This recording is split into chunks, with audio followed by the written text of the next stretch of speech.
Biografi Mr. Ahmad Soebardjo. Bernama lengkap Mr. Raden Ahmad Soebardjo Djojo Adisuryo. Beliau adalah seorang tokoh perjuang kemerdekaan Indonesia, seorang diplomat dan seorang pahlawan nasional Indonesia. Beliau juga adalah mantan Menteri Luar Negeri Indonesia yang pertama setelah kemerdekaan dari Belanda.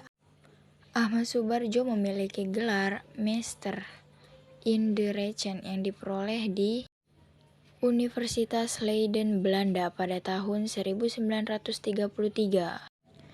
Ahmad Soebardjo dilahirkan di Teluk Jambe, Karawang pada tanggal 23 Maret 1896. Ayahnya bernama Teku Muhammad Yusuf, masih keturunan bangsawan dari Aceh dan Pidi. Kakek Ahmad Soebardjo dari pihak ayah adalah ule, balang, dan ulama di wilayah Lungpulu. Sedangkan Teku Yusuf adalah pegawai pemerintah dengan jabatan Menteri Polisi di wilayah Teluk Jambe, Karawang. Ibu Ahmad Soebardjo bernama Wardinah.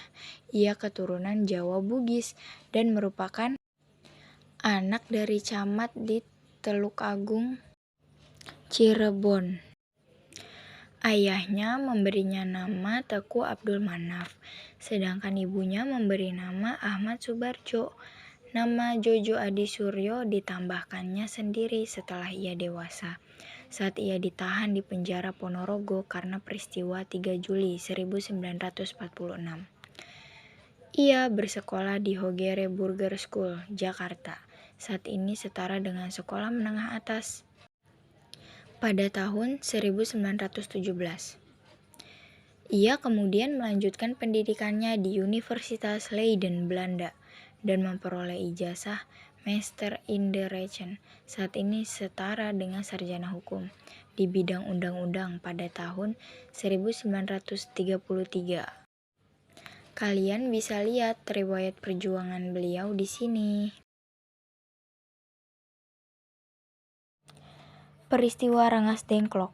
Jadi, pada tanggal 16 Agustus 1945 lalu, para pemuda pejuang termasuk Khairul Saleh, Sukarni, dan Wikana, dan beberapa pemuda lain membawa Soekarno dan Muhammad Hatta ke Rengas Dengklok.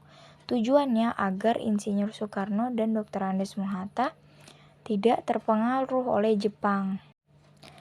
Peristiwa ini dinamakan peristiwa Rengas Dengklok. Nah, di sini mereka kembali meyakinkan Soekarno bahwa Jepang telah menyerah.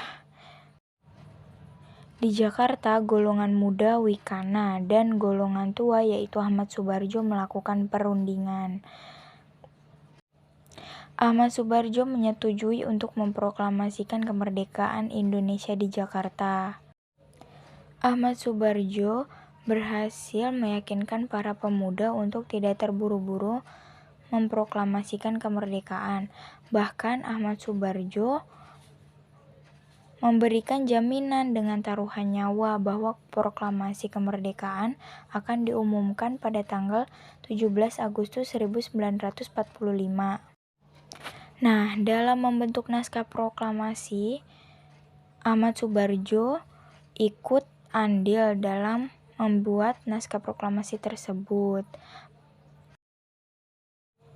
Setelah selesai memproklamasikan naskah kemerdekaan pada tanggal 17 Agustus, dilanjut pada tanggal 18 Agustus, Soebardjo dilantik menjadi Menteri Luar Negeri pada Kabinet Presidensial, Kabinet Indonesia yang pertama. Soebardjo pula merupakan profesor dalam bidang sejarah, perlembagaan, dan diplomasi Republik Indonesia di Fakultas Kesusastraan Universitas Indonesia. Ahmad Soebardjo Djojo Adisuryo dinyatakan meninggal dunia dalam usia 82 tahun. Beliau wafat pada tanggal 15 Desember 1978 di Rumah Sakit Pertamina Kebayoran Baru akibat flu yang menimbulkan komplikasi. Beliau dimakamkan di rumah peristirahatannya di Cipayung, Bogor. Pemerintah mengangkat almarhum sebagai pahlawan nasional pada tahun 2009. Terima kasih telah menonton.